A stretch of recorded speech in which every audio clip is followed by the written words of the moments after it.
La notion de diaspora est une notion complexe et même paradoxale. On peut dire par exemple que les rayons du soleil sont une forme de diaspora. On peut dire que la présence de sociétés françaises à l'étranger sont l'expression d'une forme d'impérialité et de rayonnement. Et donc la diaspora est la preuve, quelque part, d'une dynamique. Cela dit, est-ce que ça renvoie à un centre spatial ou à un centre temporel?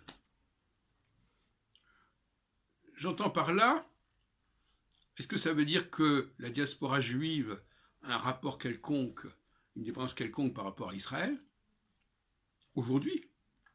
Ou est-ce qu'elle a un rapport avec une centralité historique, c'est-à-dire avec une matrice qui remonte à plusieurs millénaires? Voilà la question qui se pose. Et moi, j'aurais tendance à répondre par la deuxième question, sur le deuxième point. Par ailleurs, je dirais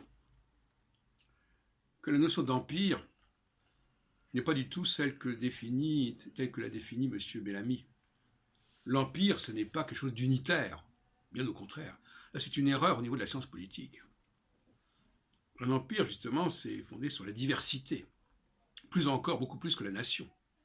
Alors, laisser croire que l'empire est plus unitaire que la nation, c'est une contre-vérité totale.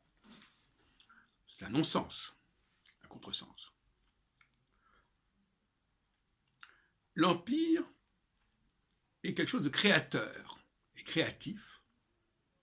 La nation, c'est revenir à des schémas anciens. Si on prend par exemple l'histoire de l'Empire napoléonien, il ne s'est pas fondé sur des valeurs anciennes, mais sur des valeurs nouvelles, celles de la Révolution. Et l'Empire ne respecte pas les frontières. Et à tel point que l'Empire colonial français, il se situe outre-mer en plus. Il ne respecte même pas les continents, ni les races, ni les religions.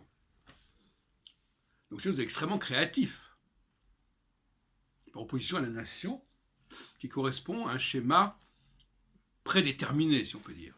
Les choses ont été lancées comme ça, on va continuer comme ça. Au niveau de la culture.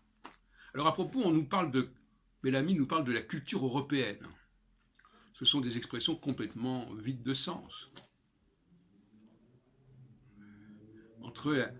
Si on prend justement le critère de l'Empire, l'Allemagne n'a jamais eu la dimension impériale et coloniale au niveau de la France, pour des raisons d'ailleurs qui sont liées à son histoire. Parce que comme elle a fait son unité qu'en 1870, grâce d'ailleurs à la France, contre la France, grâce à la guerre de 70, eh bien, elle n'avait pas la capacité, pas plus que l'Italie d'ailleurs, de devenir un empire colonial. Et quand elle l'a fait, ça a avorté. Mais ça a laissé peu de traces. Qu'est-ce qui parle allemand dans le continent européen et le continent africain? Même si le Cameroun ou le Togo ont été à un moment donné sous la coupe de l'Allemagne pour des raisons de marchandage géopolitique. Alors, donc, la notion d'empire, c'est la notion de rayonnement.